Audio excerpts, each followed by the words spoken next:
আজকের ভিডিওয়ে HDFC life insurance স্টকটা নিয়ে আলোচনা করব। এই স্টকটা আমরা সকলেই জানি এইচডিএফসি গ্রুপের স্টক এবং এটা ইন্স্যুরেন্সের উপর কাজ করে। এই স্টকটায় আমরা বিগত বেশ কয়েকদিন ধরে খুব ভালো সেলিং দেখতে পাচ্ছি। আমরা যদি লাস্ট 5 ডেজের সেলিং দেখি, সেখানে 5%-এর ওপর সেলিং এসছে। তো এই সেলিংটা কেন এসেছে এটা নিয়ে ডিসকাস করব। তাহলে ভিডিওটা শুরু করা যাক। আমি নিরুপমা, শেয়ার শেখো চ্যানেলের পক্ষ থেকে সকল বন্ধুদের স্বাগত জানাই। আমরা এইচডিএফসি লাইফে যদি লাস্ট 1 মান্থের চার্টটা দেখি, সেখানে আমরা দেখতে পাচ্ছি 8.85% নেগেটিভে ট্রেড করছে। তো এই শেয়ারটাকে বেশ কিছুদিন ধরেই আমরা দেখতে পাচ্ছি নিচের দিকে ট্রেড করছে।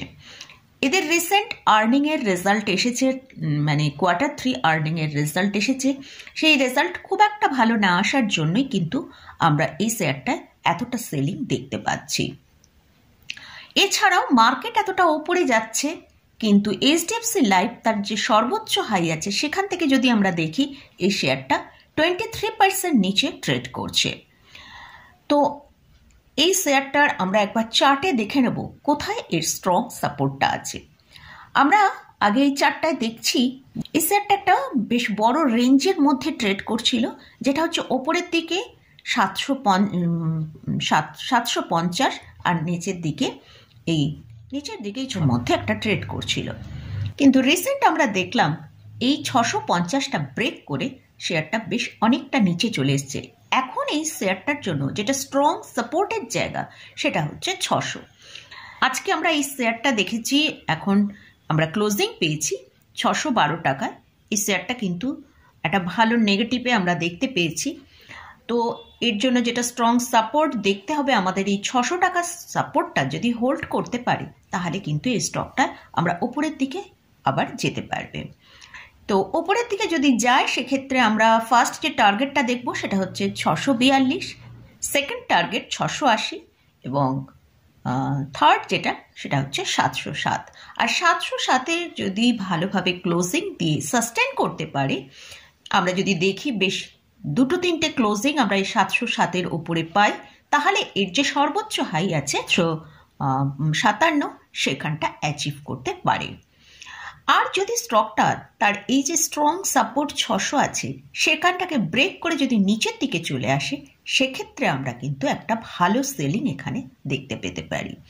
তার জন্য নিচের দিকে এলে তার যে ফার্স্ট যে জায়গাটায় আসতে পারি সেটা হচ্ছে 550, নেক্সট হচ্ছে 514, আর এর চেয়েও যদি নিচে আসে, মানে থার্ড যে টার্গেটটায় পৌঁছবে নিচের দিকে, সেটা হচ্ছে 495। মোটামুটি এই পর্যন্ত কিন্তু এই স্টকটা একটা ভালো সেলিং আসার চান্স আছে। তো ইমিডিয়েট হয়তো আমরা এতটা সেলিং নাও দেখতে পারি। মোটামুটি যদি 600 ব্রেক করে তাহলে কিন্তু আমরা মোটামুটি 550-এ অ্যাচিভ করতে, মানে পৌঁছে যাব বলে আশা করছি।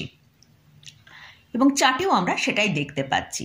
আমরা চার্টে দেখতে পাচ্ছি যে এই জায়গাটা পরপর 3বার কিন্তু সাপোর্ট নিয়েছে। এই 600 জায়গাটা পরপর 3বার সাপোর্ট নিয়ে কিন্তু ওপরের দিকেই ট্রেডটা করেছে। তাই এই 600টা হচ্ছে এর একদম খুব স্ট্রং একটা সাপোর্টের জায়গা। তো আশা করা যায় যে হয়তো 600টায় এই স্টকটা এখন সাপোর্ট নিয়ে ওপরের দিকেই মুভ করবে। আর যদি এই 600-র সাপোর্টটা ব্রেক করে নিচের দিকে আসে, তাহলে কিন্তু আমরা 550 খুব তাড়াতাড়ি দেখতে পেতে পারি। এবারে অ্যানালিসিস্টদের ভিউ কি আছে সেটা নিয়ে একটু ডিসকাস করব। শেয়ার খান তারা বাই কলই দিয়েছে, তাদের টার্গেট হচ্ছে 750।